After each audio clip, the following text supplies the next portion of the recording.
What's going on, everybody, and welcome back to another episode of Garrett the Investor. Thanks so much for watching today. If you've been following this channel, you know that we discuss topics of financial education and investing, personal finance and development, and entrepreneurship. So in this video, what we're going to be discussing is how to effectively increase your credit score.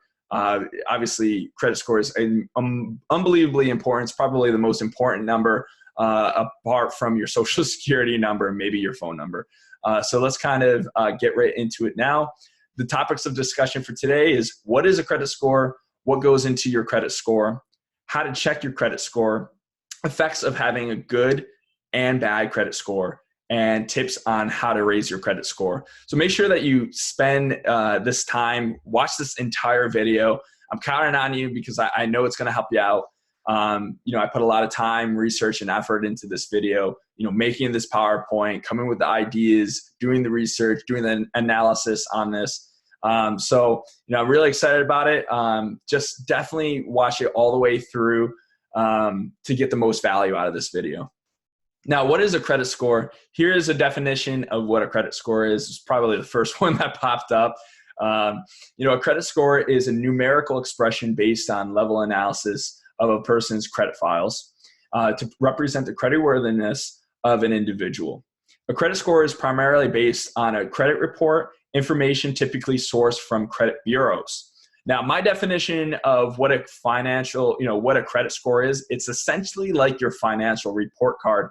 So as you see right here, we've got your financial report card, and it tells so much about you that a lot of different vendors that are giving you and allowing you to borrow money, it gives a really good insight into your ability to pay that money back, kind of your knowledge and your application of that knowledge within financial one-on-one,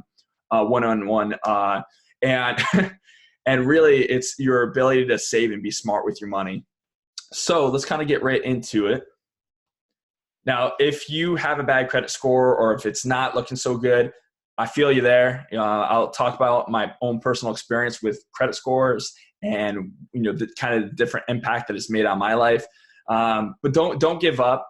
This video is going to give you some really great tips that you can apply today to really significantly impact your credit score.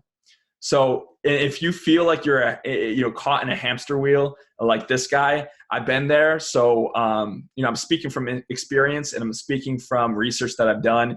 I pulled together some information from my mentors. I pulled information from just basic knowledge, financial knowledge, and then also research. But here's kind of like what the cycle looks like. You overspend. So you borrow money so that you can enable your overspending, hence credit cards, hence loans, things of that nature.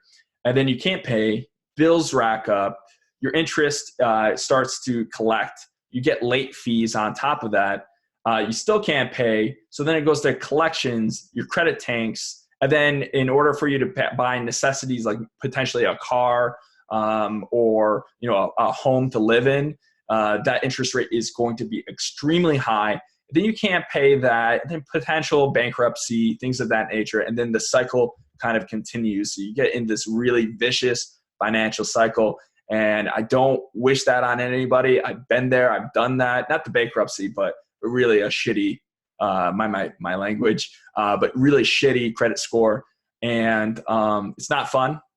So I'm doing this out of love for you guys and appreciation. I think it's going to really, truly help you out. Here's a true story. About 3 years ago, I had a credit score of 580. Terrible. Now, here's kind of my progress. I wish I could pull up, the kind of analytics between, 3 years ago to today. But it could only go back 1 year. This is taken from Credit Karma. And as you can see, there's some pretty significant growth that occurred. I think it's right around like that 640 range, maybe a little under that 640 range. And today I checked it, it's at 751. Unbelievably excited for this. I was in the good territory for quite a bit of time, and I'll break down the different categories of your credit score. But I finally got into the excellent category. It's something that I've been working so hard on. So celebrate with me by clicking that like button and subscribing. Now, how to check your credit score. there's different applications that you can use. You've got Credit Karma, which I personally use, and Credit Sesame. You've got Experian, sorry. And then you've also have CreditWise. Now, famously known, Zach Galifianakis, you need to check yourself before you wreck yourself, okay? So you don't know where you're going unless you know where you've been and where you're at right now. Humility throughout your life and throughout your financial journey is obviously unbelievably important. So it might be a blow to your ego for a little bit, but it's a good blow. It's a necessary blow. Now, where does your credit score fall? I really encourage you to obviously use one of those apps. It takes like 3-4 minutes to get set up on them. Check your credit score, figure out where you lie on this chart. You've got the bad range from 350 to 549. You have the poor range from 550 to 649. That's exactly where I was. I was just poor, You've got the fair range, 650 to 699. I've been there too. I've been in the good range, which I was kind of like at a stalemate for the longest time, between 7 and 749. Then finally broke through the excellent category, which is 750, to the max, which is 850. Now, what goes into your credit score is really important. The tips kind of play on these different factors, but really I'm going to go from the highest impact to the lowest impact. You've got 35% is coming from your payment history, so your ability to make payments on time. 30% is amounts owned or your credit utilization. Or amounts owed, apologize. So that's your credit utilization on, how much you are spending on how much you have on your balance versus how much, available space you have or what your limit is. And then you've got 15% is length of credit history. This is really important. 15% is a very good chunk. Most of my viewers, most of you guys, subscribers, definitely subscribe, are younger people. And if you're not, that's totally fine, but it's harder to accrue age. It's just what it is, right? For me, I've had a credit history of probably 4 or 5 years, and it started off really rough. So, but there's different ways that you can go around it and actually increase your credit age and your credit history, your length of credit history. And then new credit is your ability to get new cards and what kind of new credit you've added to your overall account basis. And then the credit mix, the different types of loans or borrowing of money that you've accrued on your account. So here are the penalties of having a bad credit score. I've been through all of them, definitely. Poor credit can make it harder to get car and home loans and to qualify for credit card accounts. Very true story. Even if you are offered a loan, chances are it will be at a higher interest rate. Very true. It's actually not even a probability. It's pretty much a fact at this point. Consumers with lower credit scores generally pay more for auto, renters, and homeowners insurance. This is also a very true story as well. I think there was a time where my insurance was probably 40% higher than it is currently. And it's really indicative of that credit score and the kind of the progress up. And employers may run a credit check before offering you a job, especially if you're in the financial sector. So having a bad credit score can definitely impact and bring down the possibility that you'll actually receive that job. Now, here are the benefits of the good. So let's focus on these good things, because this is exactly what you're going to have once we do the work and we put the work and we have the plan and to increase your credit score. So number 1, low interest rates on credit cards and loans. 2, better chance of credit card and loan approval. 3, more negotiation power. This is unbelievably important too, because if you have a good, everybody wants to spend money or give money to the people that are trustworthy, and your credit score shows that you're a trustworthy person or not a trustworthy person to pay that money back. And that's just a fact. Get approved for higher credit limits. This is great. It's going to work with your overall credit utilization and allow you to buy bigger purchases, which is always a great thing, especially if you're in like multifamily real estate, things of that nature. Obviously, the larger you get approved on, the more, if you do your analysis, the more cash on cash or cash flow that you can achieve from that property in most cases. So easier approval for rental houses and apartments. Very true. Better car insurance rates. Get a cell phone on contract with no security deposit. Avoid security deposits on utilities and bragging rates. I mean, as long as you know what your credit score is and you're in a good position for it, that's all that really matters. You don't have to go out and brag about it, but had to put that in there because some people might want to do that. Okay, so here's some current events that have occurred about a little under a month ago. And this is why having a good credit score makes all the difference in the world, because it gives you buying opportunities, especially if you're in real estate and real estate investing. So JP Morgan Chase, essentially, they raised their lending criteria to having at least a 700 credit score, and then allowing people to put in 20%. Now, I think a lot of the lenders out there are very, very loosey-goosey. So this is no surprise that Chase finally made the decision with everything that's been going on with this crisis that we're in. This makes sense to me. But here's what it is. Not a lot of people are in that range, that 700 range. Let's kind of take a look back here. I mean, there's 13% of people that are between that 700 and 749 range. And ultimately 43% are above 700% or 700 credit score. So this is giving more buying opportunities to the people that are taking care of their financial health overall. Now, how to increase your credit score? This is definitely the face that I made when my credit score jumped like 40, 50 points, 100 points. I don't even know what kind of face I'll make. I'd probably be jumping for joy at this point. Now, here are some tips to achieving a higher credit score. So have a plan. You're going to hear this a lot from me, and I'm going to go in higher detail or in deeper detail on this, but create a budget. You get to see all of the transactions that you make. You can really just lay down a financial plan, actually see the money traversing back and forth out of accounts, your credit cards. You can keep track of all of that. It's very important. Write down your goal. Figure out where you want to be. If you want to hit the excellent category, put a timeline on it. You challenge yourself. Go for it. I know that you'll see some significant impact for the longest time. Don't get discouraged. Change really does take time. It doesn't matter what it is. It's very important to just be patient in this process and just every single day make sure that you're doing everything right to positively impact your financial future and your credit score. And then also write down, this is a really good tip that I've taken away that I've applied, which is write down all of whoever you owe money to, whether it's the government, whether it's a credit card or a loan. Write down all of those, write a list down from highest to lowest of interest. You'll see why this makes such an impact when you look at paying down your current debt.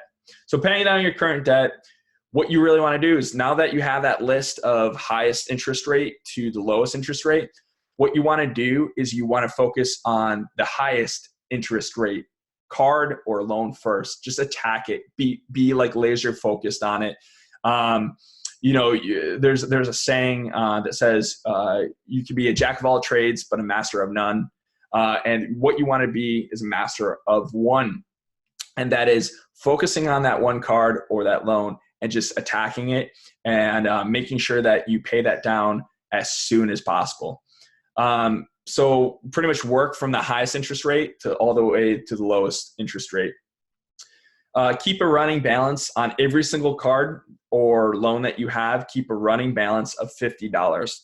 Now, student loans are different. Car loan is different, but especially on your credit cards, you want to show them that you're responsible in paying back that balance. So but you also want to show activity on it. So my recommendation is if you have a card that's not in use, you want to put it towards something. So what I've done is I buy a lot from Amazon. So I put one card that wasn't really in use a lot in Amazon. Then I put one card in my wallet to use, and then I put one card for utilities. I put another card towards streaming sites, like Netflix, Hulu, things of that nature. And that allows all of my cards to be able to be active balance and active use. And the key here is once you kind of get into a position where you've got most of your debt paid off, you want to pay all except $50 worth. And you want to kind of keep that as a running balance. Now, you might say to me that, Garrett, that makes absolutely no sense. Why would I keep a running balance? To the point before, you want to show that you're active on that card and that you're responsible, even if you have a balance. Now, you might be saying, well, it's going to collect some interest. Correct. It's definitely going to collect some interest. Say it's, credit card with 20% interest each month. You might be paying, $5 to $10, each month on just having some interest accrued. But listen, when you really look at the long picture and the big picture of things, if this increases your credit score, this is part of the factor of how to increase your credit score, that means that for the purchases that actually mean something, like maybe a rental property for investment, or your first home, or that car that you've always wanted, that's super important, because with a higher credit score, you're going to get a lower interest rate. So $10 is going to seem like nothing, even if it's $100. Think about it. If the impact of you increasing your credit score from 650 to a 750 brings down your interest rate for that necessity or that loan to maybe like 4% less. I mean, think about that. You're pretty much a whole year's worth of interest on those cards that have a running balance of $50. It would be done in like 1 month accrued if you had 8 versus a 4% interest rate. So just really think about that. This is my recommendation. This is what I've been doing. So, and then what you also, a really good strategy, and this is something that's relatively new that I've been kind of diving into as well. I think I could have taken a lot more value out of this if I had a more balance on my credit cards. But if you have a decent portion of balance still left and your utilization is looking a bit high, a really good strategy is to do a debt transfer credit card. So I've listed a few credit cards below here. But what's really important is when you look at the APR. When you transfer pretty much your balance, and then obviously you want to transfer all but $50 to an individual credit card, this new credit card that you open, which is your debt transfer, you get 0% APR, no interest for 21 months, 18 months. Here you have 15 months. So that means absolutely no interest, which means that you get to pay that off quicker. It's going directly to the principal, which is incredible. And you'll be able to be in a position where, instead of it taking, maybe a year to pay off maybe like $5,000 of the balance, it might take you like 3 months. So it's a really good thing to take advantage of. I've listed out the cards here, but if you want to check out for more information, I'm going to send a link below. And then if you're in the good or even excellent category, you definitely want to take advantage of the low interest rates that the central bank is putting on. It's virtually 0%. The interest rates now have been the best in quite some time. So really consider reconsolidating your loans, kind of bringing all of your loans to a specific vendor. I actually just recently did that on my student loans, which I'm going to be putting out a quick video on that as well. So, and then another tip is obviously, without being said, make all of your payments on time. Really, if you haven't missed a payment, it's on your record for 7 years. So 7 years, it's on your report card. And then your budget will really help you know when things are due. My suggestion, again, we'll go into a deeper dive video on budgeting. But what I do is for both my fixed and my variable kind of expenses, I set it in chronological order from the first of the month to the end of the month, and then I actually put the date and the amount in each category, each line item, so that I know when things are due. And that's also for your bill payments on your credit cards. That's especially important when you set your automatic payments on all of your credit cards, all of your loans, things of that nature. But maybe that minimum is not cutting it. It's not getting you to that $50 running balance that you really should have on each credit card. So in that case, if you say, well, I just need the bill is due on, let's say, the 19th. I need to make sure that, on the 18th, I've got it all set up and taken care of. So I'm paying down all except the $50 that is left on there. So very, very important to follow the procedure. So, okay, so here's a really important thing. This is a life lesson that I've had.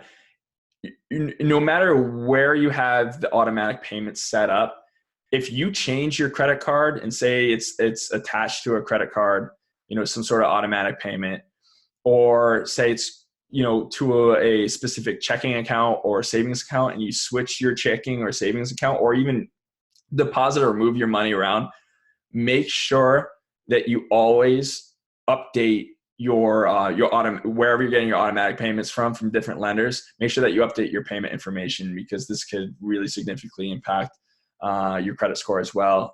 You might think that there's some automatic payments that are being done, but they're never actually taking it out of your account, or maybe you're getting late penalties for it being negative in a checking account, things of that nature. So these are all things to pay attention to. And obviously your budget, if you have some sort of application that tracks every transaction, you'll get a better grasp on it. But these are just some of the things to think about when making all of your payments on time. And then most accounts go to collections between 30 and 90 days, where they actually report that you're late on a specific payment. And that's going to significantly impact your credit score. Kind of going back to that cycle of all the different factors, that 35% is making payments on time. So very important to do so. Here's really interesting. I'm going to actually start with this one first, which is increase your credit limit. So you want to apply to increase your credit card limit on your card. So it's a real, just takes a phone call, and sometimes they have an online application. Go into them, make sure that you can check and see if you can increase that credit limit for yourself. And what that's going to do is, obviously, it's going to reduce your overall credit utilization. So for instance, if you have $2,000 balance on, $10,000 limit, you bring it up to $20,000, you go from a 20% credit utilization down to a 10% credit utilization, just specifically for, making a quick phone call or, sending out a quick application. So definitely something to look into. Add more cards. So add more cards if you're viable, if it's viable, if your credit score is good enough. And a lot of these credit sites, Credit Karma, Credit Sesame, et cetera, Experian, they actually make suggestions on credit cards that you are more likely and probable to be approved on. Now, if you're not approved, it's going to do like a soft check on your credit score, which might impact your credit score. But I think in the long term, when you're balancing out risk and reward, adding a credit card or increasing your limit will impact you in a positive way for the future if you do that, and again, contribute to increasing your credit score. And the last one is become an authorized user on somebody's account. So now, kind of diving right into that, become an authorized user. Now, being an authorized user means you can use somebody else's credit card in your name. You can make purchases and use the card as if it were your own, but you're not primary card account holder. As an authorized user, you're not legally responsible to pay the credit card bill or any debts that build up. So it's really kind of an ideal position to be in.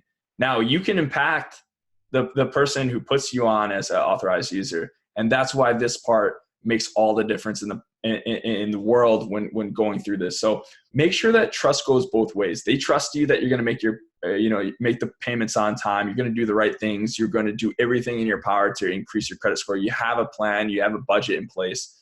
And, going through these steps and actually showing, a parent this process and the work that you've done to ensure that, you're smart financially is going to make all the difference in the world. And then make sure that you trust the person that is offering you to be an authorized user or adding you potentially as an authorized user. Make sure that they have a good credit score. Make sure that they're in good credit standing. Make sure that that they're smart financially and that you ultimately just trust them. Now, my suggestion for this, so say that you have a parent who has a really good credit score, long credit history, things of that nature. What you really want to ask for is figure out whatever the longest opened card. So the first card that they opened up, so that's going to give them the longest credit history on that specific card. Have them add you to that card. And the reason for that is going to not only most likely have a higher credit card limit on it, so that's going to impact your credit utilization, but it's probably going to be even longer.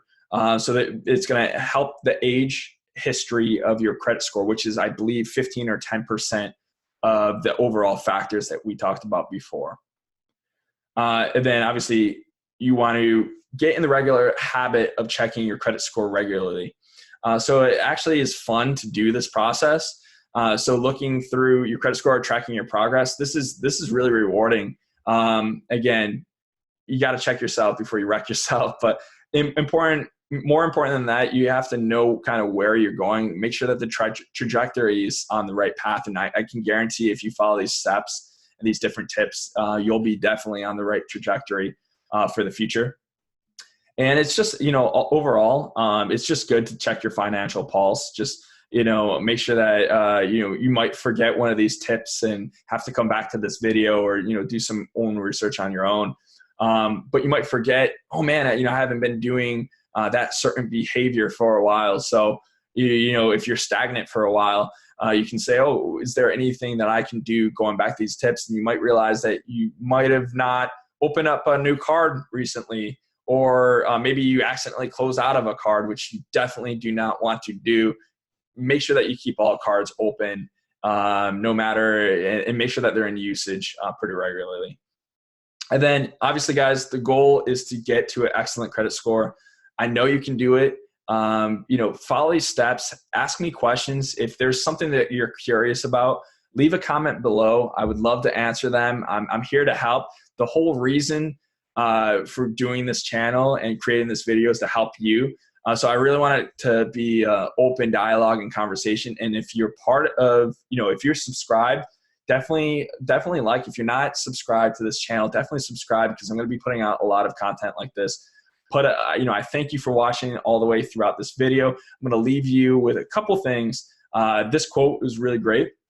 If you don't take care of your credit, then your credit won't take good care of you. Tyler Gregory. Now, thank you so much. Definitely make sure that you subscribe and like this video. Helps me out a ton. If you watch all the way throughout this video, I'm guaranteed that you're going to get some sort of value out of it. And I appreciate you guys so much. Definitely leave some comments below. I would love to see kind of, what you've tried and see if it's impacted you. Come back to this video, save this video to a playlist so that you can go back to it. So when you're actually going through the process and implementing these different steps and tips, you have it all there.